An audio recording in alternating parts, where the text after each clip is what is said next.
Arsenal are currently the talk of Europe after a 3-1 victory away at Inter Milan, a result that secured their perfect Champions League record and confirmed a place in the last 16. The mood around the club is described as having a special harmony and energy that legends are starting to notice. Wayne Rooney, who watched the performance, remarked that Mikel Arteta has a scary aura and focus right now, noting that the team's togetherness is a major difference this season. Perhaps the biggest shock comes from Chelsea legend Marcel Desailly, who issued a public apology to William Saliba. Desailly admitted to a huge misjudgment, confessing he never saw Saliba becoming a world-class player when he first arrived, but is now so proud of his leadership. On the Nwaneri and Zinchenko deals, the most significant movement involves Ethan Nwaneri, who is officially joining Marseille on a straight loan until the end of the season. This deal is being called an extremely clever masterstroke by Steven Gerrard, as Nwaneri will develop under Roberto De Zerbi, a manager Gerrard describes as box office. The deal is uniquely structured to ensure development. Marseille will pay a lower loan fee, initially £1.3 million, if Nwaneri plays regularly, but the fee could rise to £3.5 million if he is left on the bench. Nwaneri reportedly made the move after a glowing review from William Saliba, who told him Marseille is one of the best clubs in the world. Meanwhile, Oleksandr Zinchenko is ending his Arsenal chapter, with his loan to Nottingham Forest evolving into a permanent transfer to Ajax for a modest fee.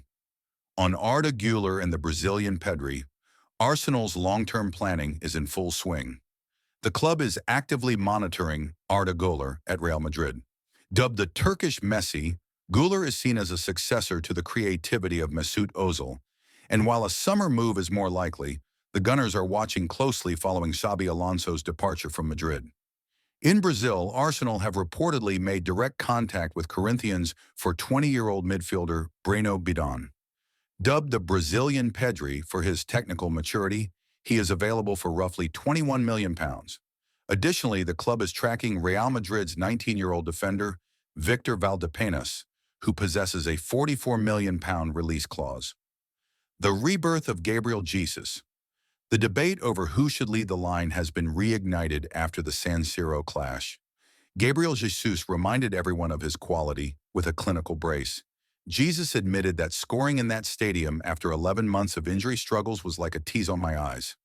He stated that while everyone wants to start, he is a respectful guy who understands the squad rotation. However, Victor Gyökeres continues to prove his value, coming off the bench to score an absolute banger for Arsenal's third goal. In a sign of the squad's harmony, Jesus emphasized how happy he was for Gyökeres, noting that a striker without a goal is always difficult.